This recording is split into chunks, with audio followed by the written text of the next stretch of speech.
আগামী 24শে ফেব্রুয়ারি সোমবার দিন একাদশীটার নাম বিজয়া একাদশী।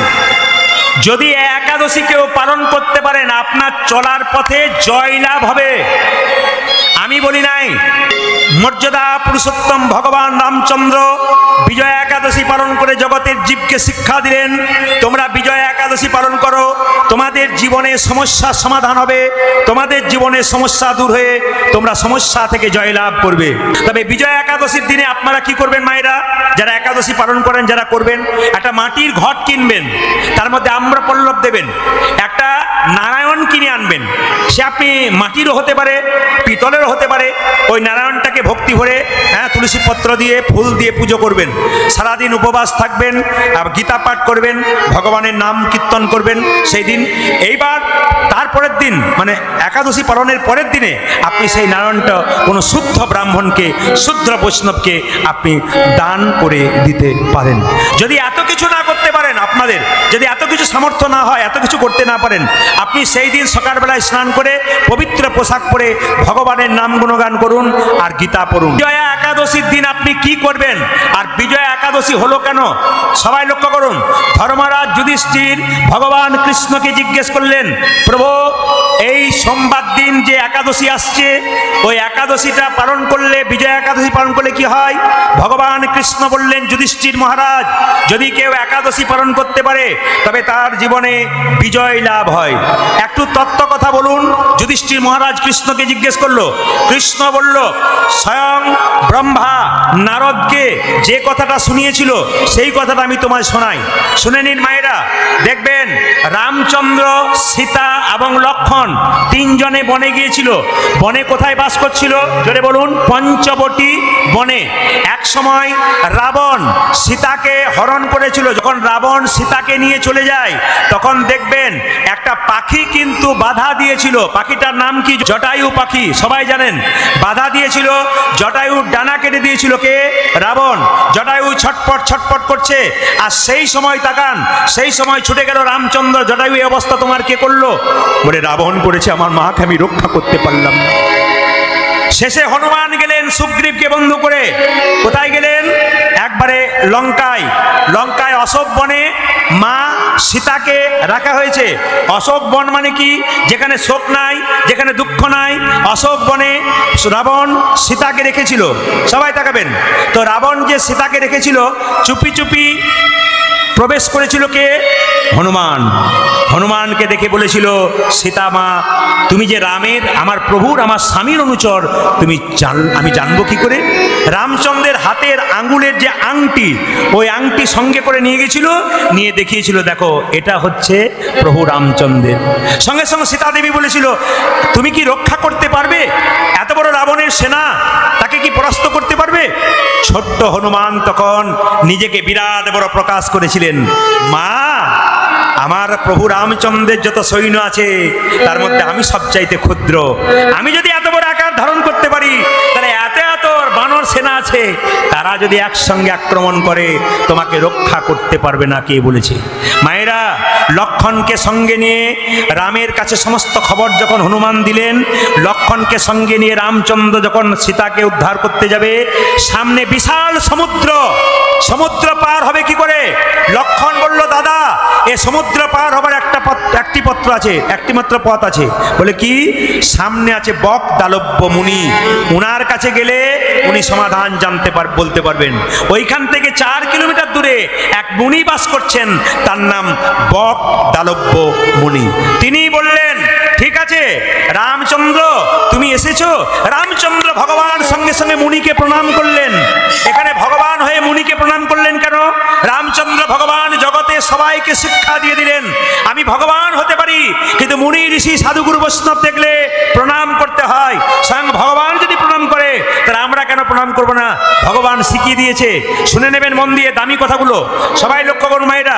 রামচন্দ্র প্রণাম করলেন, দালব্য মুনি বললেন, ঠিক আছে মেনে নিলাম তোমার ওই প্রণাম। আচ্ছা রামচন্দ্র, তুমি কি চাও? আমি সীতাকে উদ্ধার করতে চাই, লঙ্কা বিজয় করতে চাই। যদি তুমি লঙ্কা বিজয় করতে চাও, সীতাকে উদ্ধার করতে চাও, তবে তুমি বিজয়া একাদশী করো। স্বয়ং রামচন্দ্র ভগবান বিজয়া একাদশী করেছিল, মা সীতাকে উদ্ধার করতে পেরেছিল। তাহলে স্বয়ং ভগবান আমাদের পথ দেখিয়ে গেলেন। যদি কেউ বিজয়া একাদশী করে তবে তার জীবনের সমস্যা সমাধান হবে। আগামী সোমবার আমি চাইবো যারা করেন না তারাও করবেন। আমি আপনাদের পথ বলে দেবো, কি উপায়ে করবেন, কত সহজভাবে করবেন আমি আপনাদের বলে দেবো। খাবারের আগে তিতা খেতে হয়, শরীর ভালো থাকে, মহাজন বলেছেন। প্রতিটি খাবারের আগে, সেবার আগে একটু তিতা দিতে হয়, শাকন্ন দিতে হয়, একটু তিতো দিতে হয়। এই বলছে ভালো লাগুক আর না লাগুক, খা একটু তিতা, ইচ্ছা করুক আর না করুক, পড়ো একটু গীতা। গীতা পড়ো হিন্দু ভাই, গীতা ছাড়া কোনো উপায় নাই। গীতার মতো মহা ঔষধ নাই। রাত্রিবেলায় চিৎকার করে সবাইকে বলে গেলাম, গীতা পড়ো হিন্দু ভাই, গীতার মতো উপকারী জিনিস নাই। গীতা আমাদের জীবনে চলার পথ শেখায়। স্বয়ং ভগবান যে আর শ্রীমদ্ ভাগবত গীতা যে, তাই গীতা হচ্ছে ভগবান শ্রীকৃষ্ণের মুখস্থিত বাণী, আর ভগবানের চরণ থেকে গঙ্গার জন্ম। এই দুটোকে স্মরণ করতে হবে, এক গঙ্গা এক গীতা। আপনারা মানবেন একাদশীর দিন মায়েরা পঞ্চশস্য বারণ, চাল, গম, জব, সরিষা, ডাল। যারা একাদশী করেন না উপায় বলে দিয়ে গেলাম, এরপরে যদি না করেন দেখুন কি হয়, একটু জেনে নিন। একাদশীর দিন সকালবেলায় স্নান করে গোবিন্দের চরণে পুষ্প দিয়ে গোবিন্দকে পুজো করে গীতা পাঠ করার পর আপনি ফল আহার করতে পারেন। আপনি দুপুরবেলায় একটা সবজি করতে পারেন। অনেকে শ্যামা চালের পায়েস খায়, অনেকে সাবুদানা খায়। এগুলো অনেকে না বলে, অনেকে হ্যাঁ বলে। যারা প্রথম শুরু করছেন তারা শ্যামা চালের পায়েস খেতে পারেন, তারা সাবুদানা খেতে পারেন। এইবার আপনি কাঁচা কলা, কাঁচা পেঁপে, কুমড়ো দিয়ে একটা সবজি করতে পারেন। এই দোকানে যে লবণ বিক্রি হচ্ছে ওই লবণ দিতে পারবেন না, আপনি সন্দক লবণ ব্যবহার করবেন। আর সবাই লক্ষ্য করুন, একাদশীর দিনে আপনি সাবান মাখতে পাবেন না, তেল মাখতে পাবেন না। যদি সাবান তেল না মাখতে হয় কি মাখবেন? যদি না মেখে থাকতে পারেন একটু ঘি মাখতে পারেন, আপনি নারকেল তেল মাখতে পারেন। আপনি যখন রান্না করবেন সরিষার তেল দিতে পারবেন না, আপনি সাদা তেল বা ঘি দিতে পারেন। তাহলে মায়েরা দুবেলায় সবজি খেতে পারেন, দুবেলায় ফল খেতে পারেন, শুধু অন্ন খেলেন না। সবচাইতে লজ্জার ব্যাপার, সবচাইতে দুঃখের ব্যাপার, খেলাম একাদশী পালন করলাম, এটাও যদি না পারলাম, এর চাইতে লজ্জা আর কি হতে পারে? একটা মুসলিমের ছেলে তার মাকে জিজ্ঞেস করে, মা আমি রোজা করব। তার মা চিৎকার করে বলে, আল্লাহ তোর বরকত করবে বাবা, খুশি হবে আল্লাহ, তুই কর। আর আমাদের মাগুলোকে একটা ছেলে যদি বলে, মা আজ ভাত খাবো না, তুমি একাদশী করেছো, ফল খাবো, সবজি খাবো, মা তখন বলে, বদমাইশি করতে জায়গা পাসনি, বুড়ো হবি তখন করবি, খালি পড়াশোনা নেই, খালি উল্টো পাল্টা কথা। আপনি আপনার ধর্মটাকে নিচের দিকে নিয়ে যাচ্ছেন না আপনি আপনার ধর্মটাকে উপর দিকে ওঠাচ্ছেন? আমি বারবার বলবো, 8 থেকে 80 বছর পর্যন্ত যে কেউ একাদশী পালন করতে পারে। মায়েরা বাড়িতে যদি অসুখ হয়ে যায়, কেউ মারা যায়, তবু একাদশী করতে পারেন। মায়েরা 4 দিন অসুস্থ অবস্থায় থাকেন, অসুস্থ অবস্থায় মন্দিরে ঢুকতে পাবেন না, কিন্তু একাদশী আপনারা করতে পারবেন। আসুন আপনাদের এই বিষয়ে আরো বিস্তৃত ব্যাখ্যা আপনাদের বলবো, আপনারা সবাই মিলে বলুন, একাদশী মহারানী কি। যদি নির্জলা একাদশী করতে পারেন তো খুব ভালো, যদি না পারেন, সামর্থ্য না থাকে, আপনি ফল খাবেন, আপনি জল খাবেন, তবু একাদশী করবেন। বারবার বললাম, আবার বলুন, একাদশী মহারানী কি, একাদশী মহারানী কি। বলছে আশ্রয় লইয়া ভজে যে, তারে কৃষ্ণ নাহি তেজে, বাকি সব মরে অকারণ। আপনাদের ত্রিপুরা বিশালগড়ে যারা দূর দূরান্ত থেকে এসেছেন বা এখানে যারা আছেন তাদের কাছে আমার জানার কথা, আপনাদের বাড়িতে কলাই ভাঙার জাঁতা আছে? জোরে বলুন, আছে? আগে ছিল, এখন নেই। এখন তো মেশিনেই ভাঙা হচ্ছে কলাই। আগেকার মা কাকিমাদের জিজ্ঞেস করবেন, বাড়িতে বোধহয় কলাই ভাঙার জাঁতা ছিল, ছিল না বাবা? তো শুনবেন ভালো করে, কলাই ভাঙার জাঁতাতে 2টো ফুটো থাকে, একটা মাঝে একটা পাশে। মাঝের ছিদ্রতে একটা কাঠের গোঁজ ভরে দেওয়া হয়, আর পাশের ছিদ্রতে কলাইয়ের দানাগুলোকে ভরে বান বান বান বান করে ঘুরিয়ে দেওয়া যায়। জাঁতাটাকে যখন তুলবেন তখন দেখবেন কিছু কিছু কলাইয়ের দানা ভেঙে গুড়ি গুড়ি হয়ে গেছে, আবার কিছু কিছু কলাইয়ের দানা অর্ধেকটা ভেঙেছে, অর্ধেকটা ভাঙেনি। মায়েরা, আবার কিছু কিছু কলাইয়ের দানা দেখবেন গোটাকে গোটা রয়ে গেছে। সত্যি যদি আপনাদের বাড়িতে কলাই ভাঙার জাতা ছিল, একটু বলবেন তো কোন কলাইয়ের দানাগুলো গোটাকে গোটা রয়ে যায়? বলবেন। এখন যারা আধুনিক যুগের আছেন তারা বলতে পারছেন না, কিন্তু বলে দিই, জাতার মাঝে যে গঞ্জ আর গঞ্জের চারিপাশে যে কলাইয়ের দানা, এরা কিন্তু গোটাকে গোটা রয়ে যায়। মায়েরা, গঞ্জের পাশে যে কলাইয়ের দানা, ওরা কিন্তু গোটাকে গোটা রয়ে যায়। এখানে তত্ত্ব বলছে সংসার একটি জাতা, গঞ্জটা হলো গুরু। এই গুরুকে আশ্রয় করে যারা সংসারে গোবিন্দ ভজন করে তাদের ভাঙার ভয় নাই, তারা গোটা হ্যাঁ। এই দিকে তাকাবেন আস্তে। এই বিশাল গড়ের হরিসভাতে এই যে এত বড় প্যান্ডেল হয়েছে, এই যে বাঁশগুলোকে দেখতে পাচ্ছেন আপনারা, বাচ্চা ছেলেগুলো দেখবেন সকালবেলায় বাঁশটাকে ধরে বনবন বনবন করে ঘোরে, আর তার মা বাবা করছিস কি, পড়ে যাবি যে রে, পড়ে যাবি যে। বাচ্চা শোনে না, বনবন বনবন করে ঘোরে। কেন বলুন তো? ও জানে আমি খুঁটিটাকে ধরে আছে, আমার পড়বার ভয় নাই। সংসারের মাঝে যারা গুরু নামক খুঁটিকে ধরে আছে তাদের আবার পড়বার ভয় কি আছে? মন দিয়ে শুনে নেবেন যে যেখানে আছেন। গুরু যদি করতে হয়, আমি বলবো না, রামকৃষ্ণ পরমহংস বলছেন গুরু যদি করতে হয় যাকে তাকে করা চলবে না। কেন? যার গুরুত্ব আছে তাকে গুরু করা যায়। আপনি আপনার শরীর খারাপ হয়েছে, আপনি পাকা ডাক্তার দেখাবেন তো রোগ ভালো হবে, আর যদি কাঁচা ডাক্তার দেখাবেন আপনার রোগ তো আরো বাড়িয়ে দিবে। আপনি গুরু করবেন, রামকৃষ্ণদেব বললেন পাকা গুরু করো, কাঁচা গুরু করো না।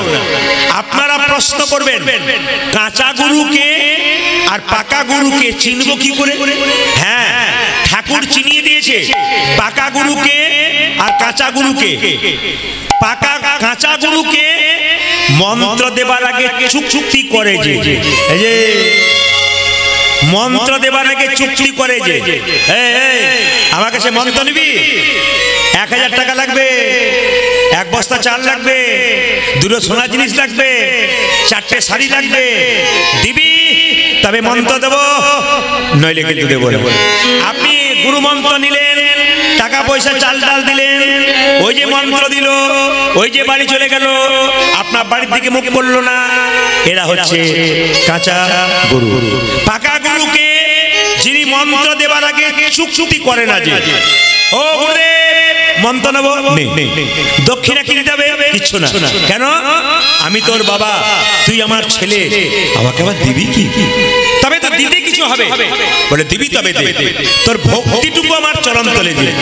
যিনি ভক্তিটুকু চরণ তলে নিয়ে প্রতি বছর আপনার বাড়িতে এসে আপনাকে পরীক্ষা করে দেখবে আমি যে মন্ত্র দিয়েছি ঠিক ঠিক ভজন করছে কিনা, এরাই হচ্ছে পাকা গুরু। আমি আপনাদের বলতে চাই, মায়েরা গুরু মন্ত্র নেবেন, কিন্তু গুরু মন্ত্র 3 বার জপ করবেন। একবার সকাল বেলায়, একবার দুপুর বেলায়, একবার সন্ধ্যা বেলায়, 3 বার জপ করবেন। যদি আপনারা পবিত্রভাবে জপ করতে পারেন তো ভালো, যদি সময় কারো না থাকে আপনি বিছানাতেই জপ করতে পারেন। নামের কোনো অপবিত্রতা নাই, নাম যেখানে সেখানে করা যায়। মহাপ্রভু বলেছেন খাইতে শুইতে যথাযথা যে কোনো জায়গায় নাম করা যায়, নামের অপবিত্রতা নাই। তবে যদি আপনি পারেন, সময় যদি থাকে, স্নান করে সকালবেলায় একটা আসন পেতে তার উপরে বসে গুরুমন্ত্র জপ করবেন। গুরুমন্ত্র জপ হবার পরে একটা কাজ করবেন আপনারা, সেটা কি? যখন আপনি আসনটা তুলবেন, আসনের নিচে একটু জল ছড়িয়ে দেবেন। সবাই শুনে নিন, গুরুমন্ত্র জপ হবার পর যে আসনের নিচে বসবেন, ওই আসনের নিচে একটু জল ছড়িয়ে দেবেন। ওই জলটা ছড়িয়ে দেওয়ার পর চোখে মুখে লাগিয়ে একটু প্রণাম করে নেবেন। মায়েরা বলবেন শ্রী সাক্রাহা নমঃ, আর বাবারা বলবেন ওম সাক্রাহা নমঃ। এটা কেন বলবেন? এটা বলবেন এই জন্যে, আপনি যে গুরু মন্ত্র জপ করছেন, ইন্দ্রদেব ওই মন্ত্রের ফলটা চুরি করে নিতে পারে। যাতে চুরি করতে না পারে তার জন্য মায়েরা ওম বলতে পারবেন না, শ্রী সাক্রাহা নমঃ। আর বাবারা বলবেন ওম সাক্রাহা নমঃ। এই কথা আপনারা বলবেন। তবে রামকৃষ্ণ পরমহংসদেবকে একজন শিষ্য জিজ্ঞেস করেছিল, ঠাকুর গুরুর কাছে মন্ত্র নেব কেন? গুরুর কাছে মন্ত্র নিতে গেলে তো টাকা পয়সা লাগবে, কি দরকার আছে? একটা বইতে যেখানে মন্ত্র লেখা আছে আমাকে বলে দাও, আমি মুখস্থ করে বলে দেবো, আমার হয়ে যাবে। তাহলে গুরুর কাছে নিতে হবে না, টাকা পয়সা লাগবে না। ঠাকুর বললেন, শোন, গুরুর কাছে মন্ত্র নিলেও হবে, আর বই পড়ে মুখস্থ করে মন্ত্র বললেও হবে। এখন আপনারা বলবেন তাহলে মন্ত্র নেবার দরকার নাই, বই পড়ে বলে দেবো, হয়ে যাবে। ঠাকুর বললেন দুটোতেই লাভ, তবে একটাতে একটু লাভ, একটাতে অনেক বড় লাভ। বলে বুঝতে পারলাম না। তিনি ছিলেন গঙ্গার পারে বসে শিষ্যকে বলছে, দেখ তো দূরে ওটা কি আসছে? নৌকা। কি নৌকা? ডিঙি নৌকা। এই নৌকাটাকে এখান থেকে চন্দননগর যেতে কত সময় লাগবে? বলছে 4 ঘন্টা লাগবে। তার পেছনে কি আসছে? একটা স্টিমার। ওটার সময় কত লাগবে? বলছে কেন, ওটা 1 ঘন্টা লাগবে। বলছে স্টিমারের সঙ্গে যদি ডিঙি নৌকাকে বেঁধে দেওয়া যায়, তবে ডিঙি নৌকার কত সময় লাগবে?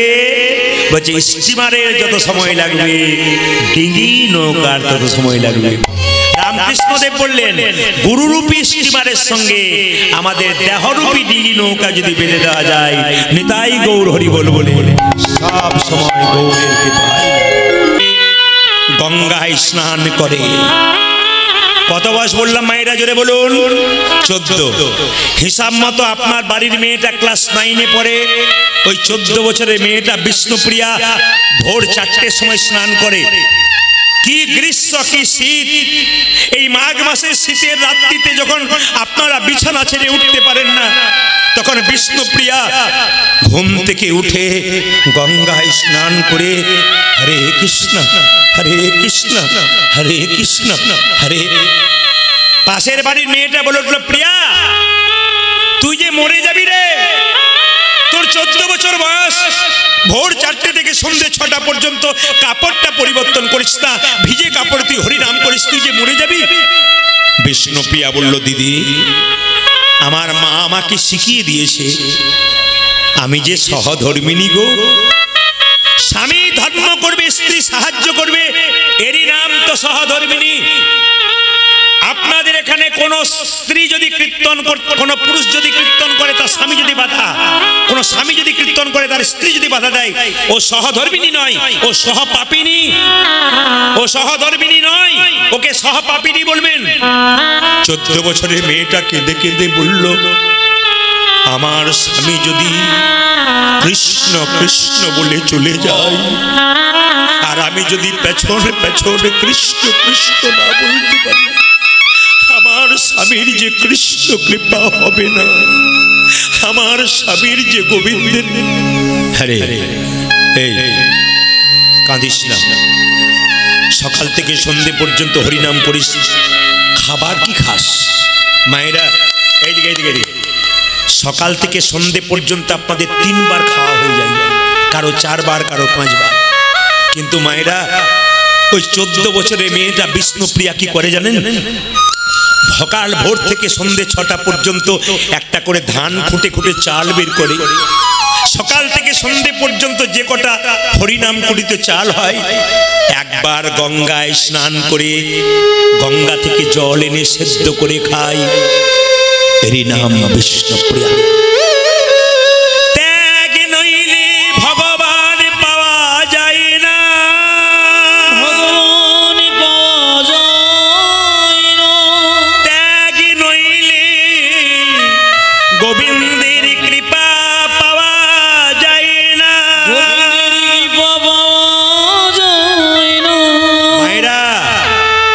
একবার নিমাই সন্ন্যাসের পরে অদ্বৈত প্রভুর বাড়িতে এসেছিল। সবাই শুনবেন মন দিয়ে। নিত্যানন্দ গিয়ে বলেছিল, নিমাই একবার বাড়ি ছিঁড়ে চল ভাই। কেন? তোর মা যে কেঁদে কেঁদে পাগলিনী হয়ে গেছে রে, তোর স্ত্রী পাগলিনী হয়ে গেল, তোকে দেখবার জন্য একবার চল। শুনবেন ভালো করে। নিমাই বলল, দাদা, যে একবার সন্ন্যাস নেয় তাকে বাড়ি যেতে হয় না, তবে আমার স্ত্রী, নবদ্বীপের নরনারী তথা আমার মা, সবাই আমাকে অদ্বৈতের বাড়িতে দেখতে আসবে, একজন যেন দেখতে না আসে। জোরে বলুন কে? জোরে বলুন। মন দিয়ে শুনলে বলতে পারবেন। কি বললাম? বাহ বাহ, আমি খুশি আপনাদের উপরে। এমনকি পেছনে যারা আছে তারা হাত তুলে বলে দিচ্ছে বিষ্ণুপ্রিয়া। বলছে সবাই যেন আমাকে দেখতে আসে, কিন্তু বিষ্ণুপ্রিয়া যেন দেখতে না আসে। সন্ন্যাসের পরে স্ত্রী মুখ দেখতে নাই, আমাকে যেন দেখতে না আসে। মায়েরা, নবদ্বীপের মেয়েরা চলে যাচ্ছে নিমাই দেখতে। সচি মাতা আলু থালু কেসে পাগলিনী হয়ে বেরিয়ে গেল। নিমা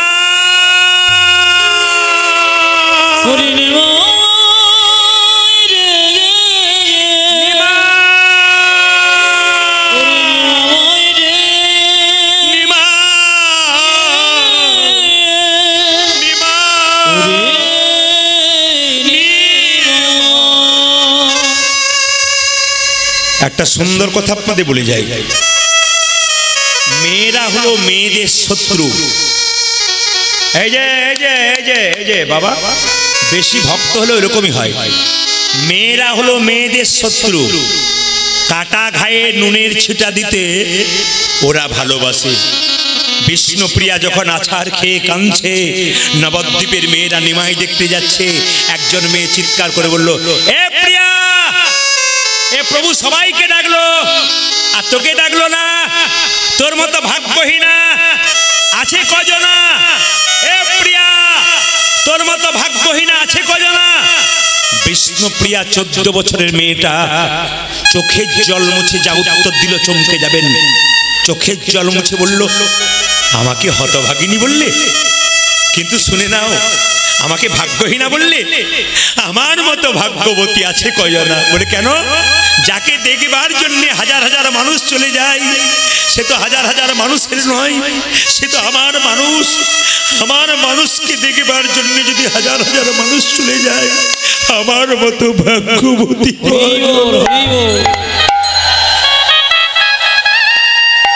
কত দামি কথা বললো দেখুন।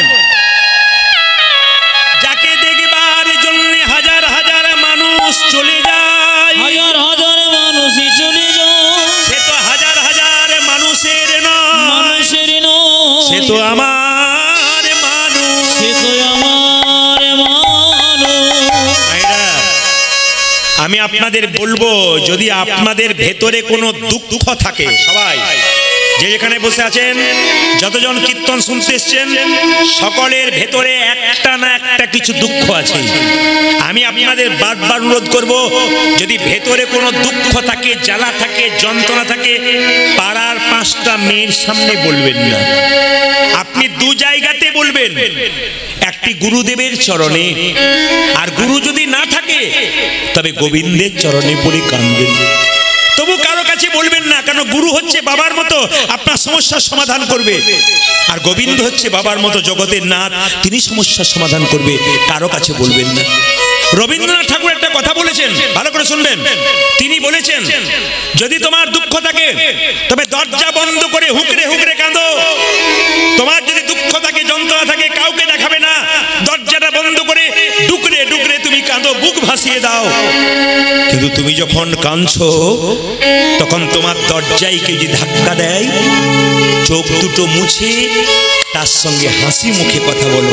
কেন? সে যদি জানতে পারে তুমি কাঁদছো, মানে তুমি ভেঙে গেছো, তোমাকে আরো ভাঙবার চেষ্টা করবে। রবীন্দ্রনাথ ঠাকুর কত দামি কথা বলে গেলেন।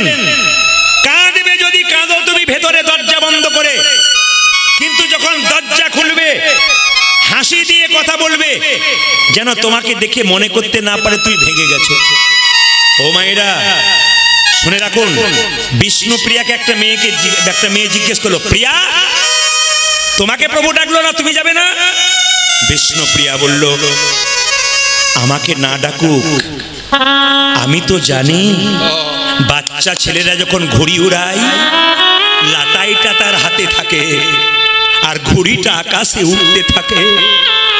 যতই ঘুড়ি ওপরে যাক, আমি যখন লাটাইয়ে টান মারবো ঘুড়ি আমার কাছে আসবে। আমার প্রভু যত দূরেই চলে যাক না কেন, প্রেমের লাটাইটা যে আমার হাতে বাঁধা আছে। আমি যত টান মারবো আমার প্রেমে ভালোবাসার টানে আমার ভগবান আমার কাছে ছুটে আসবে। কি দামি কথা দেখুন, এই হীরার মতো কথা। এ কথা নিতে পারলে আপনাদের জীবন পরিবর্তন হয়ে যাবে। মন দিয়ে শুনে নিন মায়েরা, যে যেখানে বসে আছেন, আপনারা সবাই জানেন বিষ্ণুপ্রিয়ার কাছে নিমাই সন্ন্যাসের পরে আসে নাই, কিন্তু চৈতন্য চরিত গ্রন্থ খুলবেন। চৈতন্য চরিত গ্রন্থে কবিরাজ চৈতন্য চরিত গ্রন্থে প্রভু বলছেন, কি বলছেন শোনো। একবার নিমাই সন্ন্যাসের পরে বিষ্ণুপ্রিয়ার কাছে গেছিল। সবাই তাকানো, রাত্রি 12টা, কেউ কোথাও নেই, দরজা বন্ধ। প্রিয়া, প্রিয়া, হে প্রিয়া, প্রিয়া, প্রিয়া। ছোট মেয়ে তো 14 বছর বয়স, ঘুমাচ্ছিল, ভোরে জাগতে হবে। হে প্রিয়া, প্রিয়া, কে কে তুমি? আমি এসেছি। তুমি? বহুদিন পরে স্বামী যদি বাড়ি আসে, স্ত্রী তুমি তুমি তুমি তুমি এসেছো? হ্যাঁ। দরজা খুলবে না? না না, আমি দরজা খুলবো না। আমাকে একবার দেখবে না? না না না, আমি দরজা খুলব।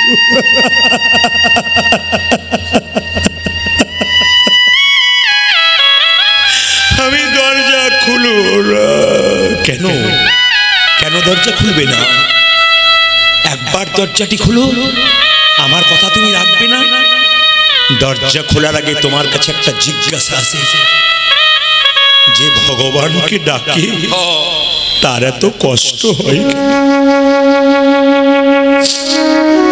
যে ভগবানকে ডাকে সে সারা জীবন চোখের জলে ভেসে কাঁদে কেন? যে ভগবানকে ডাকে সে বারবার আঘাত পায় কেন? ভগবান বললেন, শোনো বিষ্ণুপ্রিয়া, এ সমাজে যে পড়াশুনো করে তাকেই পরীক্ষা দিতে হয়, যে পড়াশুনো করে না তাকে পরীক্ষা দিতে হয় না। ভক্ত যখন ভগবানকে ডাকে, ভগবান তাকে পরীক্ষা করে দেখে। মায়েরা সোনার দোকানে যাবেন সোনা বিক্রি করতে, স্বর্ণকার পরীক্ষা করে দেখবে এই সোনার মধ্যে কতটা খাদ আছে, কতটা সোনা আছে। আপনি ভক্তি সোনা গোবিন্দকে দেবেন, ভগবান পরীক্ষা করে দেখবে এর মধ্যে কতটা ভক্তি সোনা আছে, কতটা খাদ আছে। এইদিকে এইদিকে এইদিকে এইদিকে তাকার আমার দিকে। যেই না বিষ্ণুপ্রিয়া দরজাটা খুলেছে, নিমাই পেছনে দাঁড়িয়ে আছে। প্রিয়া, আমি আপনাদের বারবার বলতে চাই, যে যেখানে বসে আছেন খুব চাপের মধ্যে আপনারা আছেন। যারা দাঁড়িয়ে আছেন তাদের দেখে আমার কষ্ট লাগছে। কমিটি আর কি করতে পারে?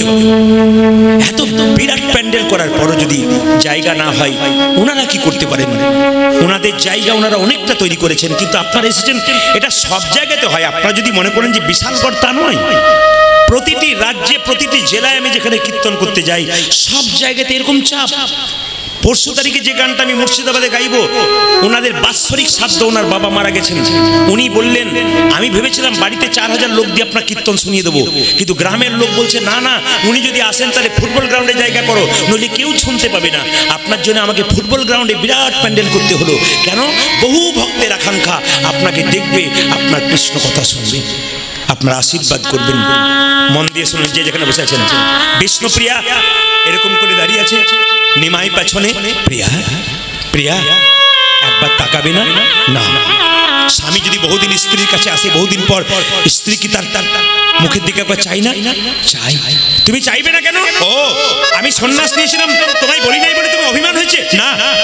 আচ্ছা, আমি সন্ন্যাস নিয়েছিলাম তোমায় এই অদ্বৈতের বাড়িতে এলাম, তোমায় ডাকিনি বলে? না। তবে তুমি আমার দিকে তাকাবে না কেন? স্বামী, আমি সাধুগুরু বৈষ্ণবের মুখে শুনেছি যে এক সন্ন্যাস নেয় তার নারী মুখ দেখতে নাই। আমার মতো হতভাগিনীর মুখ দেখিয়ে আমি তোমার সন্ন্যাস ধর্ম নষ্ট করতে চাই। কি কথা দেখুন, একটা 14 বছরের মেয়ের কথা শুনুন, চমকে যাবেন আপনারা। আমি সাধুগুরু বৈষ্ণবের মুখে শুনেছি যে একবার সন্ন্যাস নেই তার নারী মুখ দেখতে পাই। আমার মতো হতভাগিনীর মুখ দেখি আমি তোমার সন্ন্যাস ধর্ম নষ্ট করতে প্রিয়া, তোমার মতো পত্নী যদি প্রতিটি বাড়িতে হয় তবে প্রতিটি পতি গোবিন্দ চরণ পাই। আমি চাই প্রতি বাড়ি বাড়ি এরকম পতি হোক, পত্নী হোক, যেন গোবিন্দের চরণে মিলে যায়। প্রিয়া, আমি চলে যাব কিন্তু একবার তাকাবে না? না। আচ্ছা আচ্ছা, আমি চলে যাব কিন্তু তুমি আমার কাছে কিছু চাইবে না? না। বহুদিন পর স্বামী যদি স্ত্রীর কাছে আসে, স্ত্রীর কি কোনো চাওয়া পাওয়া থাকে না? না।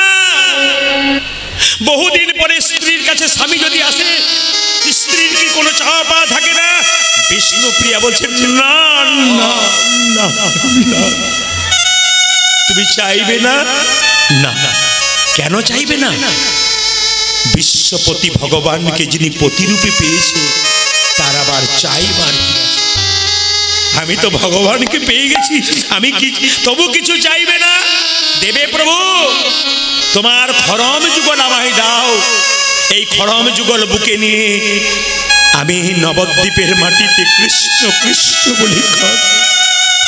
আপনারা সবাই জানেন জগন্নাথ মন্দিরে মহাপ্রভু জয় জগন্নাথ বলে বিলীন হয়ে গেছেন, কিন্তু বিষ্ণুপ্রিয়া কোথায়? মহাপ্রভুর মন্দিরে বুকে মহাপ্রভুর খড়ম যুগল নিয়ে ওইখানেই বিষ্ণুপ্রিয়া অন্তর্ধান হয়ে গেছে। সবাই বলুন মহাপ্রভু কি, বিষ্ণুপ্রিয়া কি, বিষ্ণুপ্রিয়া কি, মহাপ্রভু কি? মায়েরা, সবার কাছে নিবেদন রইল, মহাপ্রভু কি বললেন আর রামকৃষ্ণদেব একটা ছোট্ট গান আপনাদের গাইতে হবে। সবাই মিলে হাত তুলে গান একসঙ্গে, দিন তোর আনন্দ, সবাই একসঙ্গে একসঙ্গে একসঙ্গে ওটা না তোরান, এটা রামকৃষ্ণদেবের লেখা গান। সবাই বাহ বাহ, হারি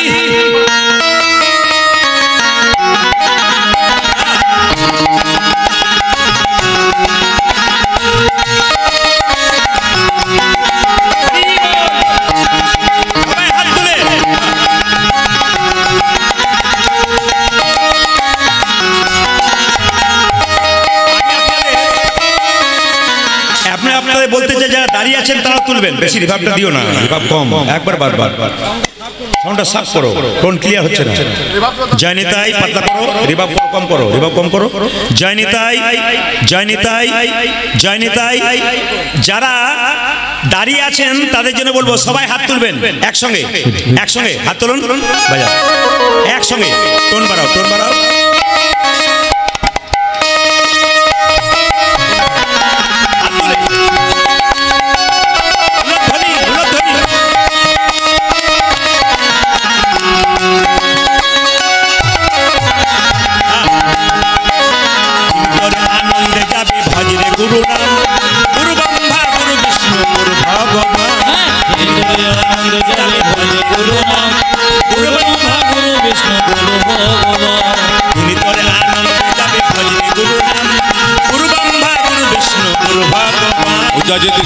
আনন্দে যাবে ভজে গুরু নাম, গুরু ব্রহ্মা গুরু বিষ্ণু গুরু ভগবান। ওজে গুরু পিতা, ওজে গুরু পিতা, ওজে গুরু পিতা, গুরু মাতা, গুরু ভগবান, জগৎ গুরু শ্রীকৃষ্ণ সর্বশক্তিমান। আজি গুরু পিতা, গুরু পিতা, হাই হাই গুরু পিতা, গুরু মাতা, গুরু ভগবান, জগৎ গুরু শ্রীকৃষ্ণ সর্বশক্তিমান। দুদিনেই পাওয়ার কম হলে হবে না, পাওয়ারটা বাড়াবেন, হাত তুলুন, অ্যান্টেনা তুলুন, ছবি পরিষ্কার হবে। আজকে মাইক সাউন্ড গন্ডগোল করছো, গতকাল যে সাউন্ডটা তুমি দিয়েছিলে আজকে সাউন্ডে গন্ডগোল করছো, সাউন্ডটা স্থিতি থাকছে না, কোনো রিভার্ব বেড়ে যাচ্ছে, কোনো সিটি হচ্ছে। আজকে সাউন্ড চেক করো। জয়নিতাই জয়নিতাই, টোন বাড়াও, যত টোন আছে বাড়াও। জয়নিতাই জয়নিতাই, একসঙ্গে হাত তুলুন, সবাই তুলুন, মহাপ্রভুকে দেখিয়ে দিন, সবাই হাত তুলে। রামকৃষ্ণ দেবের লেখা গান, হাত তুলে। দিন তোর আনন্দে যাবে ভজরে গুরু নাম, গুরু ব্রহ্মা গুরু বিষ্ণু গুরু ভগবান। আজ দিন ধরে আনন্দে যাবে ভজরে গুরু নাম, গুরু ব্রহ্মা গুরু বিষ্ণু গুরু ভগবান। দিন তোর আনন্দে যাবে ভজরে গুরু নাম, গুরু ব্রহ্মা গুরু বিষ্ণু গুরু ভগবান। দিন তোর আনন্দে যাবে ভজ গুরু নাম, গুরু ব্রহ্মা গুরু বিষ্ণু গুরু ভগবান। ভজে গুরু পিতা, ভজে গুরু পিতা, ভজে গুরু পিতা গুরু মাতা গুরু ভগবান। জগৎ গুরু শ্রীকৃষ্ণ সর্বশক্তিমান। আমার গুরু পিতা, গুরু পিতা, গুরু পিতা গুরু মাতা গুরু ভগবান। জগৎ গুরু শ্রীকৃষ্ণ সর্বশক্তিমান। দিন তোর আনন্দে যাবে ভজরে গুরু নাম, গুরু ব্রহ্মা গুরু বিষ্ণু গুরু ভগবান। দিন তোর আনন্দে যাবে ভজ গুরু নাম, গুরু ব্রহ্মা গুরু বিষ্ণু গুরু ভগবান। দাঁড়ান, হ্যালো হ্যালো হ্যালো। যেটুকু দেখতে পাচ্ছি আজকে যারা হাততালি দিচ্ছেন, আমার খুব ভালো লাগলো আপনাদের আসরে। আপনাদের আসরে সব কিছু ভালো লাগলো, একটা জিনিস খারাপ লাগলো, বলবো না বাদ দিয়ে দেবো। জোরে বলুন, বলবো না বাদ দিয়ে দেবো। আপনাদের আসরে সব ভালো লাগলো, একটা জিনিস খারাপ লাগলো, বলবো না বাদ দেবো, বলেই দিই। আপনাদের আসলে সব ভালো লাগলো কোনটা? আমি যখন গানটা গাইলাম সবাই হাততালি দিয়ে গাইলেন, এটা আমার ভালো লাগলো। আর খারাপ লাগলো কোনটা? দু চারজনকে দেখতে পেলাম, দিন তোর আনন্দে যাবে ভজরে গুরু নাম, গুরু ব্রহ্মা গুরু বিষ্ণু, এদের আমার খুব ভালো লাগলো। বিশিষ্ট ভদ্রলোক, কি সুন্দর এরকম করে দাঁড়িয়েছে, আপনারা হাততালি দিচ্ছেন না দেখছেন, এটা আমার খুব ভালো লাগলো। মাইক ঠিক করুন, আজকে আপনি মাইক ডিস্টার্ব করছেন, বারবার বলছি মাইক ঠিক করুন। জয় নেতাই মায়েরা, হাত সবাইকে তুলবেন, যার হাত আছে তিনি তুলবেন, যার নাই তার তোলার দরকার নাই। তবে একটা কথা বলে যায়, যিনি হাত তুলবেন পরের জন্মে হাতও পাবেন, পাও পাবেন। আর যিনি হাত তুলবেন না, তার হাত নাই, দুটো পা আছে, পরের জন্মে আর দুটো পা যোগ হয়ে যাবে। চারটে পা হলে কি হয়? জোরে বলুন। গরু কেন, বাঘ বলতে পারেন না? বাঘ বলতে পারেন না? যেমন দেখবেন আমরা কত বোকা, দেখুন কাউকে যদি বলা হয় তুই জানোয়ারের বাচ্চা, দেখবেন রেগে যায়। আর কাউকে যদি বলা হয় তুই বাঘের বাচ্চা, কাউকে বাঘ বলিস, বাঘ বাঘ ভাবার। মানে আমরা কত বোকা, দেখুন চিরকাল আমরা বোকায় রয়ে গেলাম। জানোয়ারের বাচ্চা বললে কিন্তু দেখবেন রেগে যায়, আবার বাঘটাও জানোয়ার, বাঘের বাচ্চা বলে দেখবেন খুব খুশি হয়ে যায়। সবাই মিলে হাত তুলে একসঙ্গে প্রেম সে, একসঙ্গে হাত তুলুন, একসঙ্গে। দিন তোর আনন্দে যাবে ভজরে গুরু নাম। বাহ বাবা, বাহ বাহ বাহ বাহ, ভেরি গুড, সুন্দর। দিন তোর আনন্দে যাবে ভজরে গুরু নাম, গুরু ব্রহ্মা গুরু বিষ্ণু গুরু ভগবান। দিন তোর আনন্দে যাবে ভজরে গুরু নাম, গুরু ব্রহ্মা গুরু বিষ্ণু গুরু ভগবান। দিন তোর আনন্দে যাবে ভজরে গুরু নাম, গুরু ব্রহ্মা গুরু বিষ্ণু গুরু ভগবান। দিন তোর আনন্দে যাবে ভজরে গুরু নাম, গুরু ব্রহ্মা গুরু বিষ্ণু গুরু ভগবান।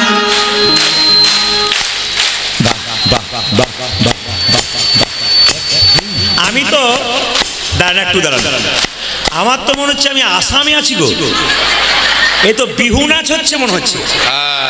আমি আসামে ছিলাম কয়েকদিন আগে, 2-3 দিন আগে, ওরা আমি যখন ভজনগুলো গাইছিলাম না, সে পেছনে হাত দিয়ে কি নাচ, মেয়েদের মায়েদের এত সুন্দর নাচ না, আজকে মনে হচ্ছে না বিহু নাচ হচ্ছে। আমি খুব খুশি আপনাদের ব্যবহারে। তবে আপনারা হাত তুলবেন, আনন্দ করে তুলবেন, আজকে সারা রাত্রি তুলবেন খুব আনন্দ করে। কাল আপনাদের সামনে থেকে আমি বিদায় নেব।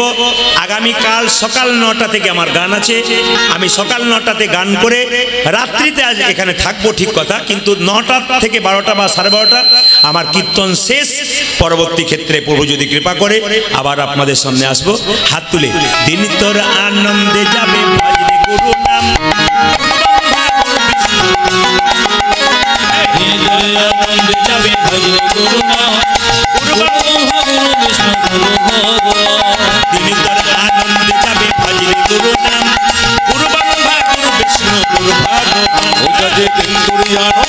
যাবে ভজ গুরু নাম গুরু ব্রহ্মা গুরু বিষ্ণু গুরু ভগবান ওই যে গুরু পিতা, ওই যে গুরু পিতা, ওই যে গুরু পিতা, গুরু মাতা, গুরু ভগবান, জগৎ গুরু শ্রীকৃষ্ণ সর্বশক্তিমান। আজি গুরু পিতা গুরু পিতা গুরু পিতা গুরু মাতা গুরু ভগবান জগৎ গুরু শ্রীকৃষ্ণ সর্বশক্তিমান।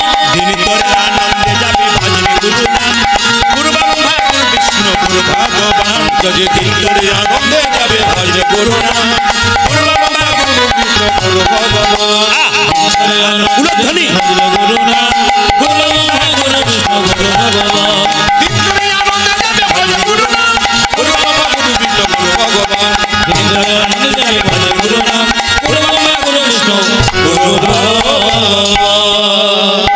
সবাই মিলে চলুন আমরা একবার বৃন্দাবনে যাব। হ্যালো, একবার সবাই মিলে বলুন ওইটার sound দাও। রাধে রাধে।